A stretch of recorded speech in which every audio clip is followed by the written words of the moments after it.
पुराणों में शंकर जी को पूर्ण ब्रह्म माना है। 17,000 जब ये शंकर जी मर जाएंगे उसके बाद एक ब्रह्मांड का विनाश होगा।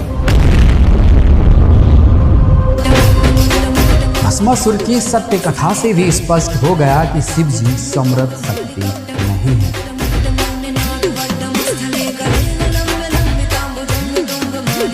मैं ओम का मंत्र का ओम और ओम नमः शिवाय, ये दो मैं हमेशा इनसे जुड़ी रहती हूँ। इन्हीं का जाप सबसे ज्यादा हुआ है। हरे राम रामा राम हरे हरे, हरे कृष्णा कृष्णा कृष्णा हरे। यही नाम भोले बाबा को मिला है नाम जप करने के लिए।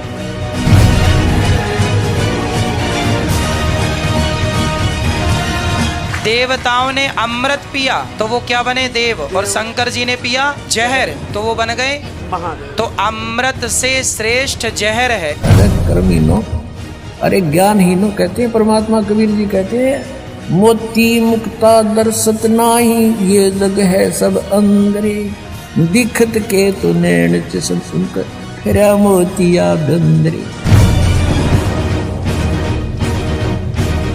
नमस्कार दर्शकों, आज हम बात करेंगे ऐसे आध्यात्मिक विषय पर जिससे संबंधित प्रश्न आपके मन में भी उठा होगा। भगवान शिव, जिन्हें महादेव, नीलकंठ, आदिनाथ, रुद्र और भी अनेक नामों से जाना जाता है, इन्हें हिंदू धर्म में सबसे शक्तिशाली देवताओं में से एक माना जाता है। लेकिन क्या कोई ऐसा भी है जो शिव से भी समर्थ है?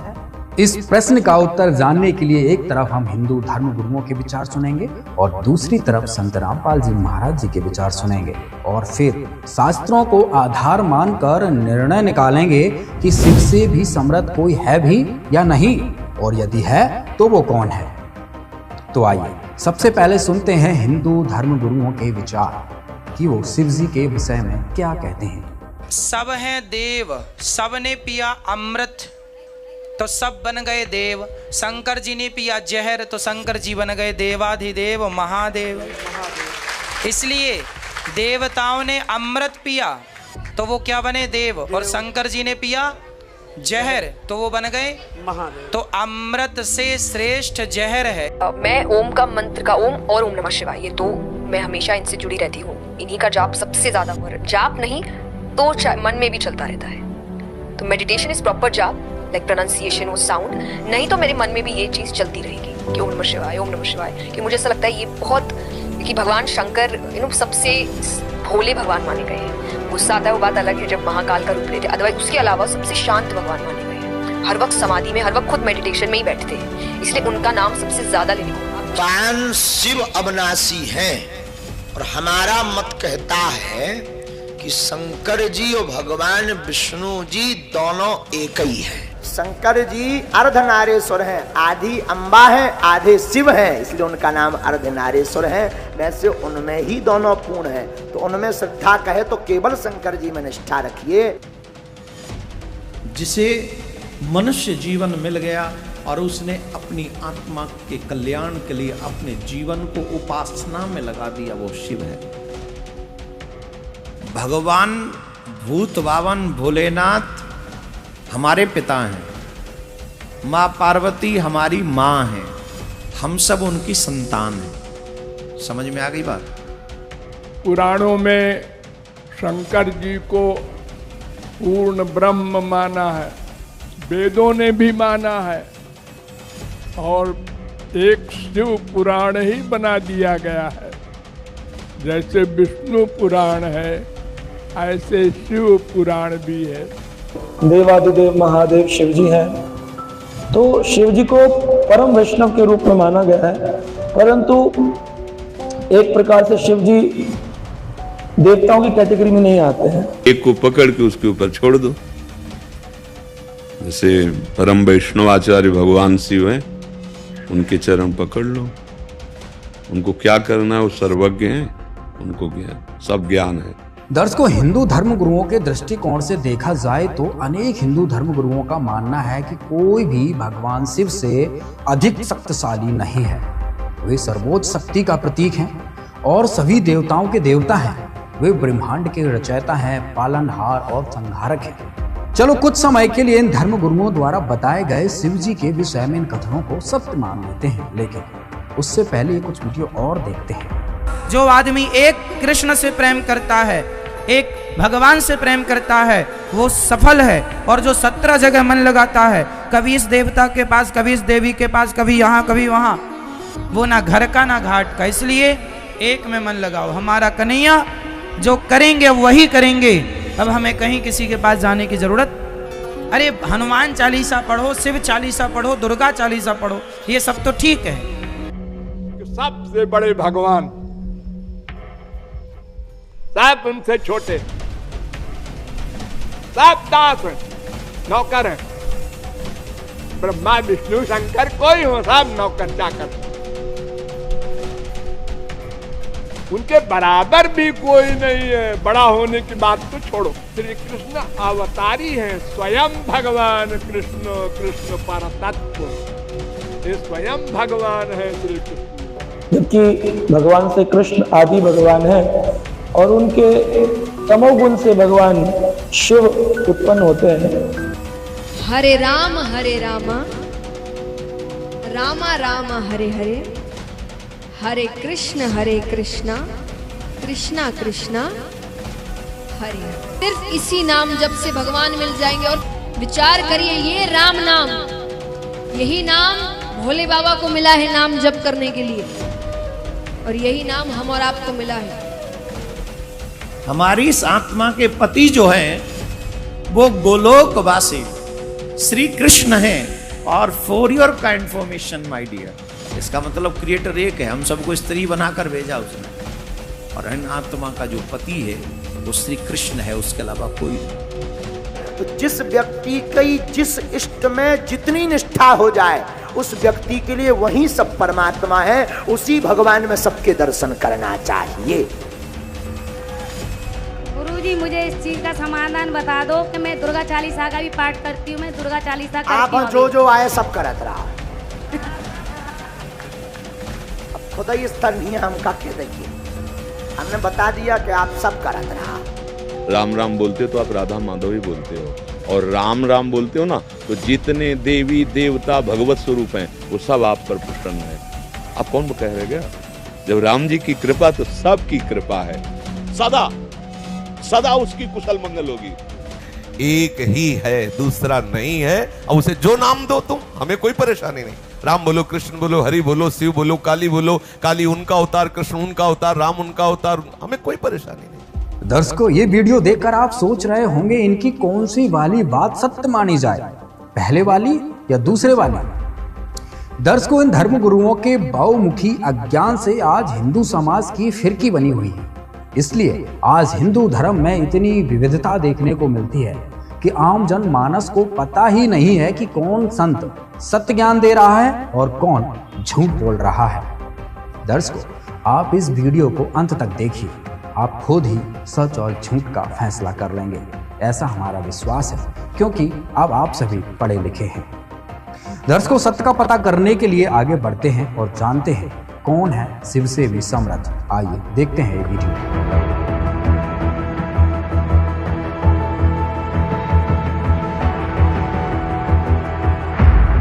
अब इन भगवानों की थोड़ी सी सतिथि बताते हैं, इनकी आयु समझाते हैं आपको।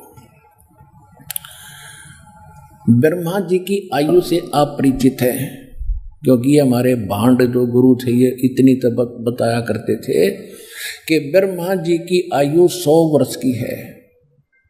वो अब दास बताएगा वो 100 वर्ष बनते कैसे हैं, उनको तो ये भी ज्ञान नहीं था। जैसे एक चतुर्युग, ब्रह्मा जी का 1008 चतुर्युग का दिन और इतनी ही रात्रि होती है। इसकी उम्र का ऐसे कैलकुलेशन करनी पड़ती है। और एक चतुर्युग, सतयुग, त्रेता, द्वापर, कलयुग, चारों मिलाकर एक चतुर्युग कहलाता है। चतुर्युगी भी कहते हैं इसको। और इसके कुल मिलाकर एक, तो ऐसे 4 युगों का, चतुर्युग का टोटल टाइम कितना होता है? 43,20,000 वर्ष। 43,20,000 वर्ष एक चतुर्युग का। और ऐसे ऐसे 1008 चतुर्युग का ब्रह्मा जी का दिन। और इतनी ही रात्रि, इसको लंप संप 1000 चतुर्युग माना जाता है। हमारे यहाँ वर्ष कैलकुलेट करते हैं अपना यहाँ का मनुष्यों का, ये वैसे वास्तव में 365 सही 1/4 दिन होते इसमें, लेकिन हम अमूमन इसको 365 दिन का ही मानते हैं। इतना समझ लो।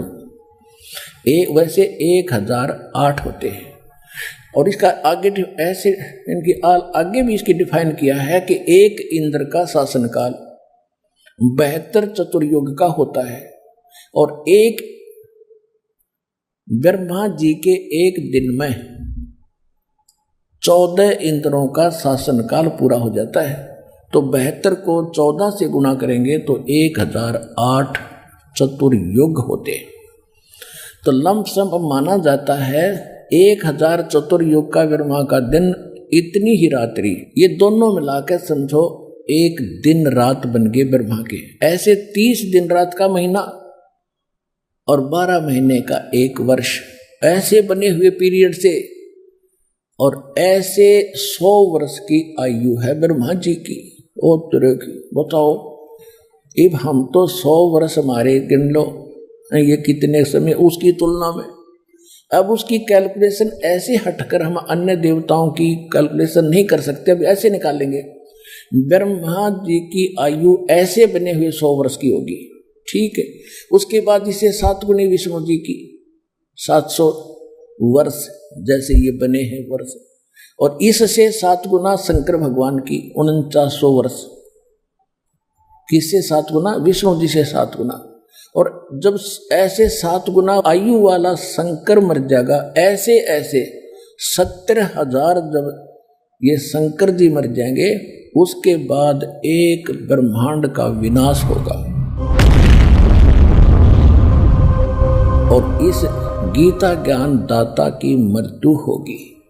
और इतना पीरियड जो होगा 70,000 बार शंकर मरने के बाद, ऐसे जो एक बार ब्रह्मांड का विनाश होगा और इसकी मृत्यु होगी काल की, ज्योति निरंजन की, सरपुरुष की, तो वो होगा युग।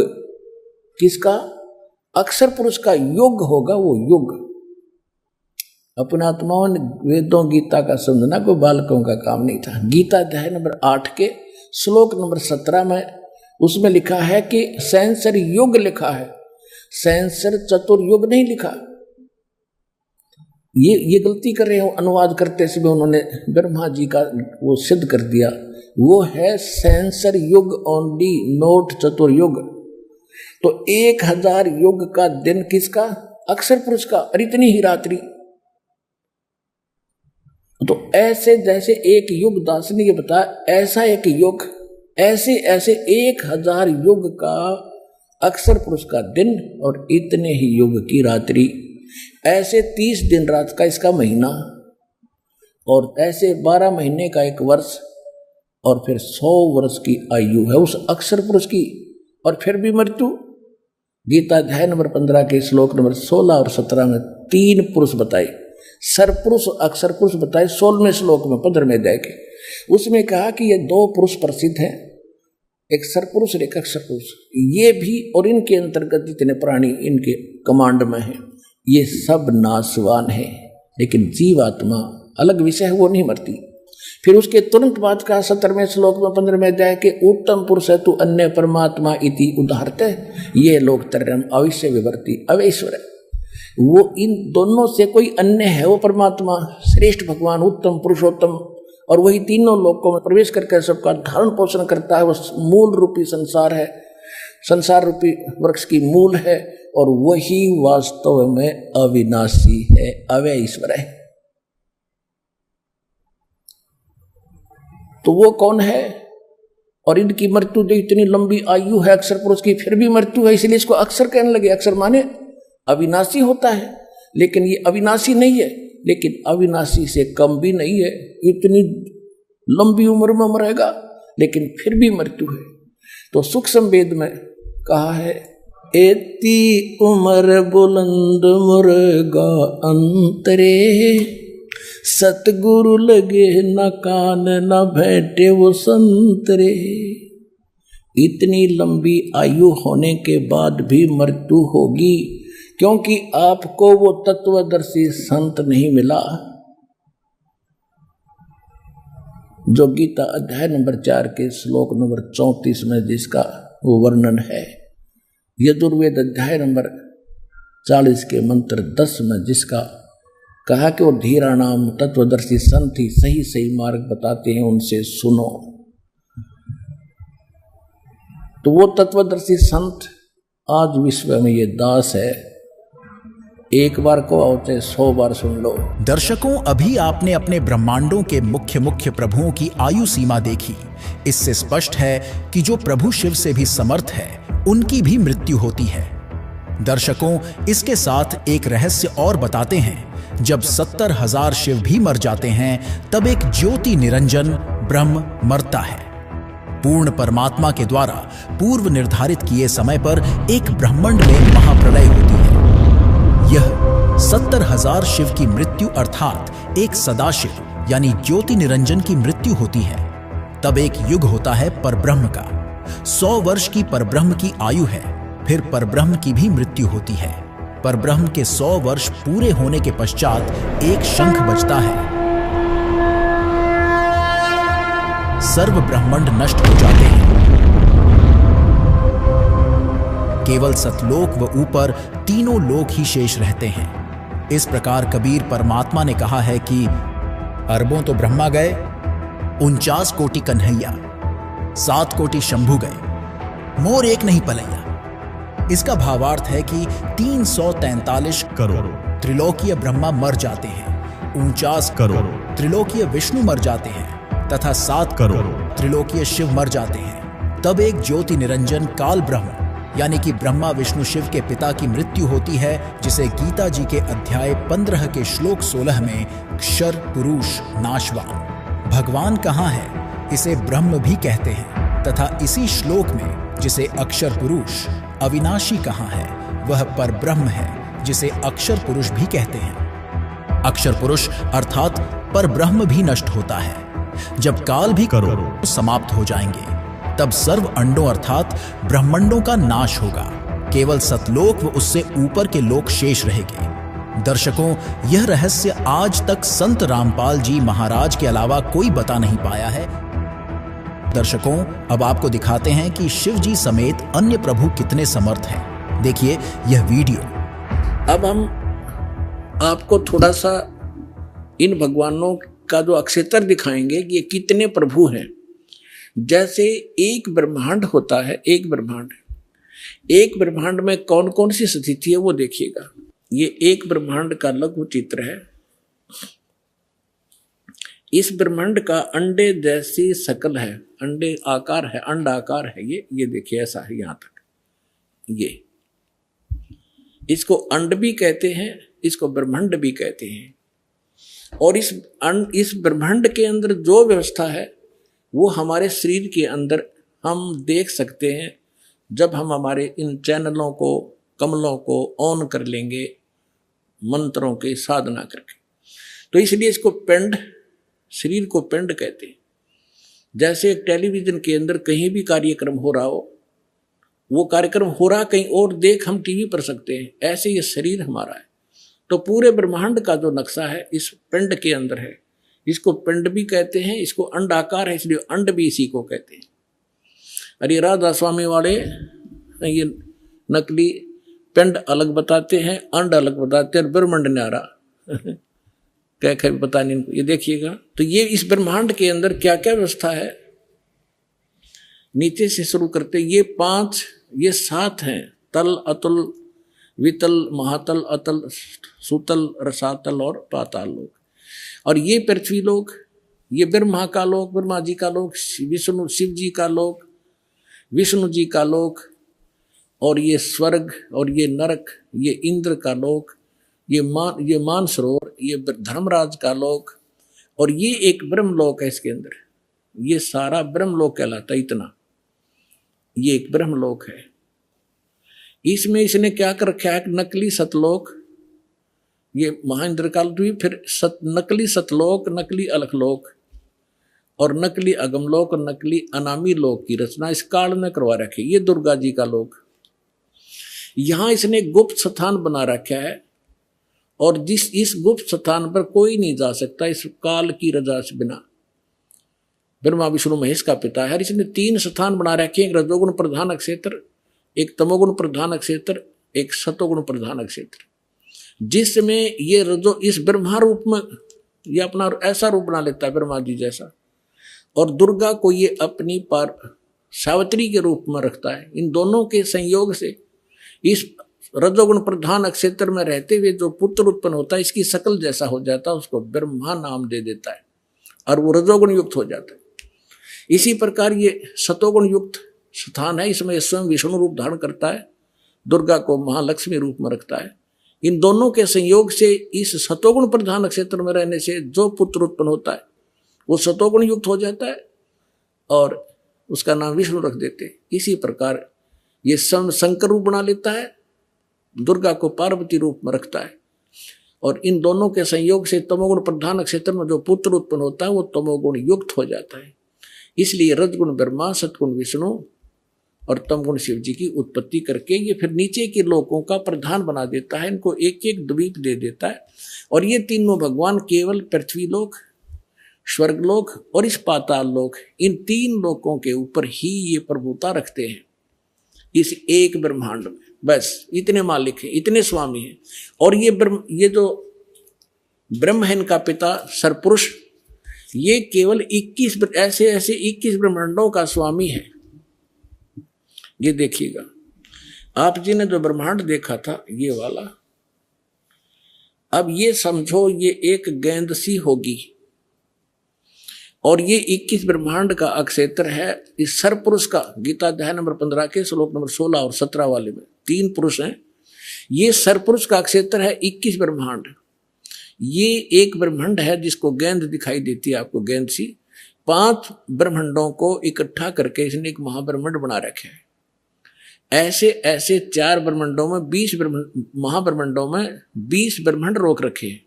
इसके बाद इसने एक ब्रह्मांड जैसा क्षेत्र ये अलग से और है, ये तो लिखने के लिए समझाने के लिए अलग लिखा है।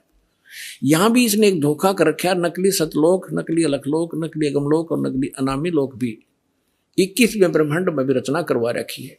ये तपस्शिला जहां बैठकर ये 1 लाख मानव शरीरधारी प्राणियों को खाता है, ये काल ब्रह्मा विष्णु महेश का पिता। और यहां से फिर आगे निकल जाते हैं, परब्रह्म का लोक में जाना होता है। अब देखिएगा इसके बैक में कंप्लीट देखेंगे। अब ये है कंप्लीट सभी ब्रह्मांडों का, असंख्य ब्रह्मांडों का चित्र एक समझने के लिए। अब जो आपने देखे थे वो 21 ब्रह्मांड, अब ये है 21 ब्रह्मांड। ये सरपुरुष का क्षेत्र है, सरपुरुष का, बस इतना, ये इतना। और इसके बाद ये है परब्रह्म कहो, इसको अक्षर पुरुष कहो। इसे नेक्स्ट ब्रह्म जो है ये 7 संख्य ब्रह्मांड, इससे कई गुना बड़ा है। ये अक्षर पुरुष का केवल इतना ही अक्षेत्र है 7 संख्य ब्रह्मांड का, और ये है वो परम अक्षर ब्रह्म। असंख्य ब्रह्मांड का स्वामी ये असंख्य, ये छोटे छोटे दिखे सारे ब्रह्मांड है, सारे अलग अलग से। ये तो थोड़ा सा क्षेत्र इन दोनों का, और इस पूर्ण परमात्मा का असंख्य, इंक्लूडिंग दिस ब्रह्म एंड पर ब्रह्म, सरपुरुष और अक्षर पुरुष इंक्लूडिंग ये परमात्मा सब के ऊपर ओवरऑल कंट्रोल, कुल का मालिक है। ये है वो परम अक्षर ब्रह्म। गीता अध्याय नंबर 8 के श्लोक नंबर 1 में अर्जुन ने प्रश्न किया कि हे भगवान, आपने गीता अध्याय नंबर 7 के श्लोक नंबर 29 में कहा है कि जो व्यक्ति जरा और मरण से छूटने का प्रयत्न ही कर रहे हैं, इस संसार की किसी वस्तु की इच्छा नहीं रखते, वो तत्ब्रह्म को और सारे अध्यात्म को और सभी कर्मों से परिचित हैं। दर्शकों, अभी आपने ब्रह्मा जी, विष्णु जी, महेश जी, दुर्गा जी, क्षर ब्रह्म और अक्षर ब्रह्म की आयु के बारे में जाना। साथ ही संत रामपाल जी महाराज ने ब्रह्मांडों के मानचित्र से आपको समझाया कि ये सभी भगवान कितने कितने लोकों के मालिक हैं, अर्थात इनकी क्या स्थिति है। दर्शकों, इसके साथ आपको इनकी शक्ति के बारे में भी बता देते हैं। ब्रह्मा, विष्णु, महेश अर्थात शिव जी, इन तीनों भाइयों के 4 भुजाएं तथा 16 कलाएं हैं तथा इनकी मां प्रकृति देवी दुर्गा की 8 भुजाएं हैं तथा 64 कलाएं हैं। तीनों देवों के पिता यानी कि देवी दुर्गा के पति ब्रह्म अक्षर पुरुष की 1000 भुजाएं हैं तथा 1000 कलाएं हैं तथा 21 ब्रह्मांडों का प्रभु है। पर ब्रह्म अक्षर पुरुष की 10,000 भुजाएं हैं तथा 10,000 कला हैं तथा 7 शंख ब्रह्मांडों का प्रभु है।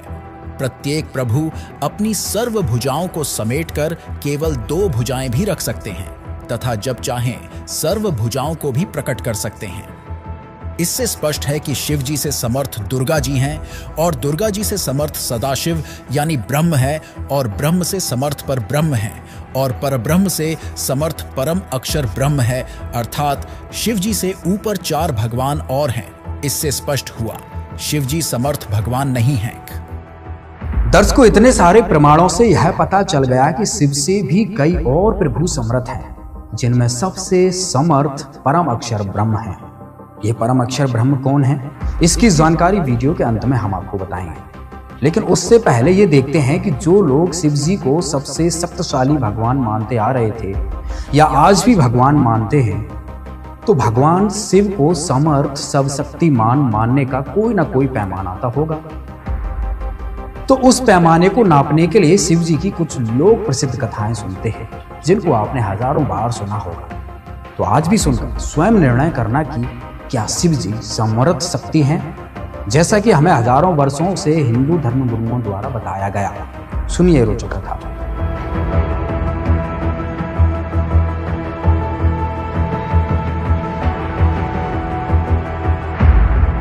आप रोज पढ़ते हो, सुनते भी हो इन ब्राह्मणों से। परमात्मा कह रहे थे, एक भस्मासुर नाम का एक राक्षस था, तपस्वी था। राक्षस तब पाछा बना, जब ये उसका पुजारी थे, ये कर्म करेगा। उसने भगवान शिव के गेट के सामने ऊपर को पैर नीचे को सिर करके सिरासन पर 12 वर्ष तप किया। उससे पहले हजारों वर्ष कैलाश पर बैठकर तप कराया था पर्वत पर। वहां नहीं सुनाई हुई तो उसके बारे में आगे धरना दे दिया गेट के सामने शिव जी के। 12 वर्ष जब ऊपर को पैर नीचे को सिर किए हठ योग करता रहा। एक दिन पार्वती जी ने कहा, भगवान आप तो समर्थ हैं, आपका पुजारी क्या मांगता है, इसको दो फारिग करो। 12 वर्ष हो गए इसने यहाँ आपकी कितनी घोर तपस्या कर रहा है। अब शिव जी बोले, बोलो भाई क्या मांगता है। अब भस्मासुर ने कहा, जी ऐसे नहीं, वचनबद्ध हो जाओ प्रभु, तब मांगो। भगवान शिव ने सोचा, भाई क्या मांगेगा, एक सिद्धि और मांग लेगा, दे दूंगा। बोल भाई वचनबद्ध हो गया, छोड़ पीछा मेरा। तो वचनबद्ध होते ही खड़ा हो गया और कहने लगा, जी ये भस्म कड़ा दे दो जो आपने पहन रखा है।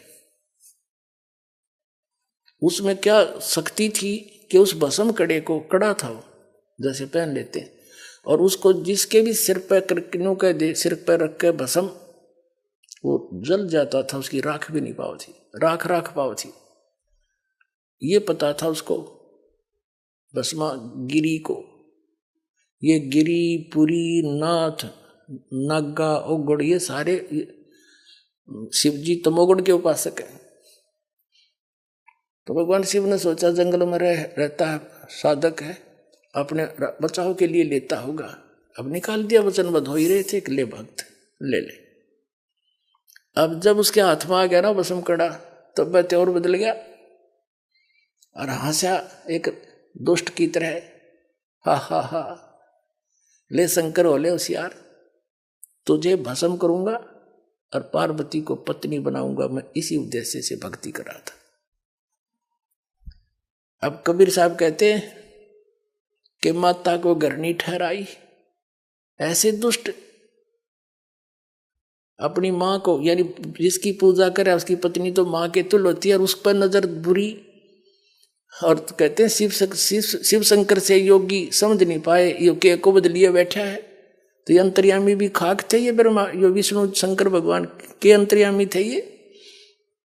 और इनको मृत्युंजय कालज सर्वेश्वर अजरो अमर है, ये महिमा गाया करते हमारे आचार्य शंकराचार्य, ये नकली गुरु। अगर ये विनाशी होता तो भस्मागिरी का आगे भागता क्यों? जब भस्मागिरी ने कहा कि बोले होशियार आ लिया हूं, तुझे मारूंगा, पार्वती को पत्नी बनाऊंगा, भगवान शिव ने खड़ी डांग ठोक दी, फुल स्पीड तो भाग लिया डर के, ताकि तो कसाई आ गया, सचमुच इसने तो आंख बदल गया एकदम। आगे आगे भगवान और पीछे पीछे पुजारी, 10 सपाट पट्या। अब पुण्यात्माओं वो तो आगे जाके भगवान आए, पूर्ण परमात्मा, पार्वती रूप बनाया और खड़ा हो गए। उनसे कहा कि क्यों भाग रहे, आ जाओ। अब वो थोड़ा निकट थोड़े आएंगे शंकर जी, आओ बैठो यहाँ बात करेंगे, मैं भी आपको बहुत चाह रही थी। अब डट गया, अगले में बात बढ़ेगी, बस ठीक है शिव जी ताना नहीं, जब तक मेरे हाथ में कड़ा है, 2 बात कर लूँ। पार्वती रूप में भगवान बोले कुछ डांस करके दिखाओ कि मैं बात बने, यानी कुछ प्रसन्न हूं मैं तेरे से। अब भगवान वो भस्मागिरी कहने लगा मैं तपस्वी आदमी, मुझे डांस टूंस तो आता नहीं। पार्वती रूप में भगवान बोले ले मैं सिखाता हूँ तुझे, मैं सिखाती हूँ, इस हाथ को ऐसे कर, इस पैर ना आगे कर, ठू ठू ऐसे कर, ये हाथ और ऊपर कर और ऊपर कर। जो जिसमें वो ले रहा था ना बसम कड़ा, उसके सिर पा लिया ना, जब कह दिया बसम और रिमोट दबा दिया, वो भस्मागिरी की राख होगी, मर गया। फिर विष्णु रूप धारण किया उस परम पिता ने, इनके ये संकट में उस मालिक ने याद करे, और विष्णु रूप धारण करके शिव जी के पास गया कि डट जा भोलेनाथ, क्यों भाग रहे हो। शिव जी कहते हैं भाग ले विष्णु, आजा जल्दी जल्दी। वो पीछे आने लग रहा है दुष्ट, मेरे से धोखे से उसने वचनबद्ध करके भस्म कड़ा ले लिया, मैंने आपत मोल ले ली। तब कहा विष्णु रूप में परमात्मा ने कि रुक जा, ये तेरा कड़ा ले, और मैंने वो भस्म कर दिया।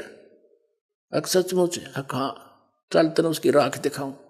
जब उसकी ऐस देख ली ना, राख देख ली शंकर भगवान की, जब दिल की धड़कन ठीक हुई, इतना विनाशी बतावे अजरो अमर थे मृत्युंजय कालज। अब पुण्यात्मा इससे दुष्ट और क्या होगा, अपनी माँ को तो पत्नी बनाने की चेष्टा करे, हर जिसकी पूजा करे उसका दुश्मन बन गया। राक्षस स्वभाव को धारण किए मनुष्यों में नीच दूषित कर्म करने वाले मूर्ख, ये कैटेगरी है इन लोगों की, तीनों गुणों के उपासकों की।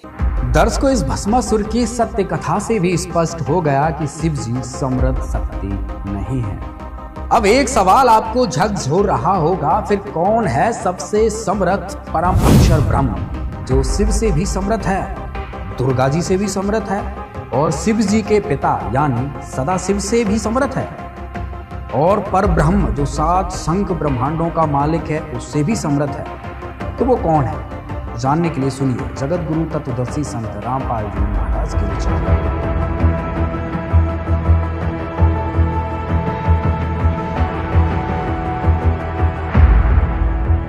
तब 8वें अध्याय के प्रथम मंत्र में अर्जुन ने पूछा फिर किम तत्ब्रह्म, वो तत्ब्रह्म क्या है। 8वें अध्याय के 3रे श्लोक में गीता ज्ञानदाता ने कहा वो परम अक्षर ब्रह्म है। एक सरब्रह्म, 21 ब्रह्मांड का स्वामी, इसको सरपुरुष कहो, सरब्रह्म कहो। फिर अक्षर ब्रह्म, उसको अक्षर पुरुष कहो, अक्षर ब्रह्म कहो, वो 7 शंख ब्रह्मांड का स्वामी, अभी आपको दिखा था। और वो उत्तम पुरुष तू अन्य परमात्मा इति उदाहरते 15वें अध्याय के 17वें श्लोक में, या गीता अध्याय नंबर 8 के श्लोक नंबर 3 में कहा कि वो परम अक्षर ब्रह्म है। देखो 8वें अध्याय के प्रथम मंत्र में अर्जुन ने पूछा किम तत्ब्रह्म, किम अध्यात्म, किम कर्म पुरुषोत्तम, अधिभूतम च किम प्रोक्तम, अधिदेवम किम उच्यते।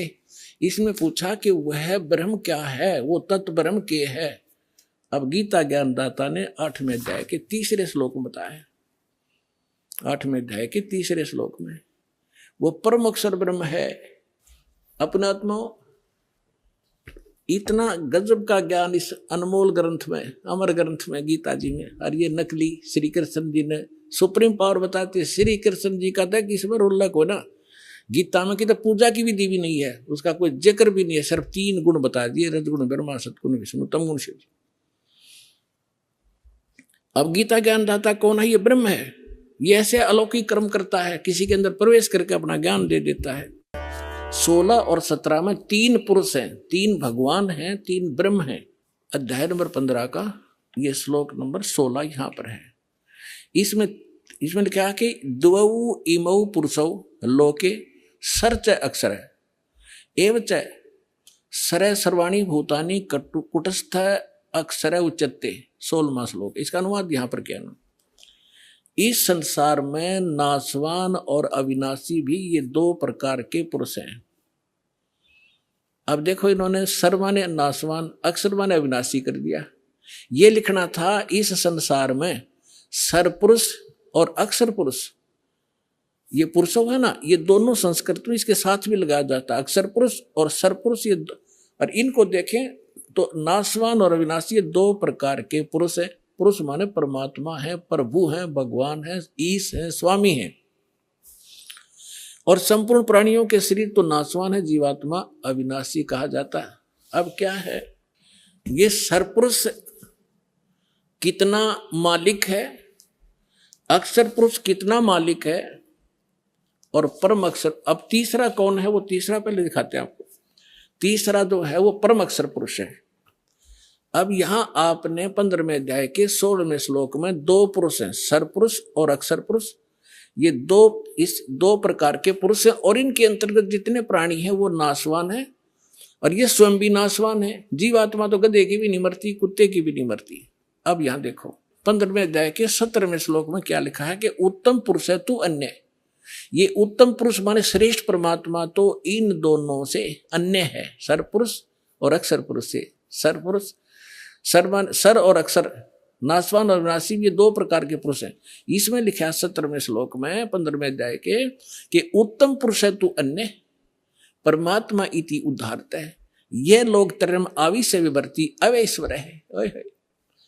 उत्तम पुरुष तो अन्य ही है, इन दोनों से कोई और है वो श्रेष्ठ भगवान परम अक्षर ब्रह्म। तीसरे नंबर का उत्तम पुरुष तो अन्य ही है जो तीनों लोकों में प्रवेश करके सबका धारण पोषण करता है। अविनाशी परमेश्वर परमात्मा इस प्रकार कहा जाता है। तो उस परमेश्वर ने 600 वर्ष पहले सच्चिदानंद घन ब्रह्म की वाणी में, अपनी कबीर वाणी में क्या लिखा था, अक्षर पुरुष एक पेड़ है, सर पुरुष वाकी डारे, तीनों देवा शाखा है, ये पात रूप संसारे। और वे गीता क्या कहती है 15वें अध्याय का प्रथम मंत्र, कि जो संत इस उल्टे लटके हुए संसार रूपी विभाग वृक्ष के सभी विभाग पत्तों सहित जड़ से लेकर पत्तों तक बता देगा, वो तत्वदर्शी संत है। पहचान बताई है तत्वदर्शी संत की। अब देखिएगा, ये है पूर्ण परमात्मा, ये परम अक्षर ब्रह्म है। ये ऐसे लेंगे, ये है जड़ जो मूल है, ऊर्ध्व मूलम, ये परम अक्षर ब्रह्म है, पूर्ण ब्रह्म परमेश्वर। और ये तना अक्षर पुरुष, ये जो बाहर दिखाई देता है ये तो अक्षर पुरुष है तना, और इससे एक मोटी डार निकली है वो सरपुरुष समझो, सरपुरुष। और ये तीन रजगुण ब्रह्मा सतगुण विष्णु उत्तम गुण शिवजी रूपी ये तीन शाखाएं, और ये पात रूप संसार है। ये पात रूप हम हैं आगे, और मूल कौन है, ये स्वयं है परमात्मा, ये स्वयं है परमात्मा। ये देखिएगा, ये कौन है, ये कबीर साहिब है, पूर्ण ब्रह्म कबीर साहिब परम अक्षर ब्रह्म।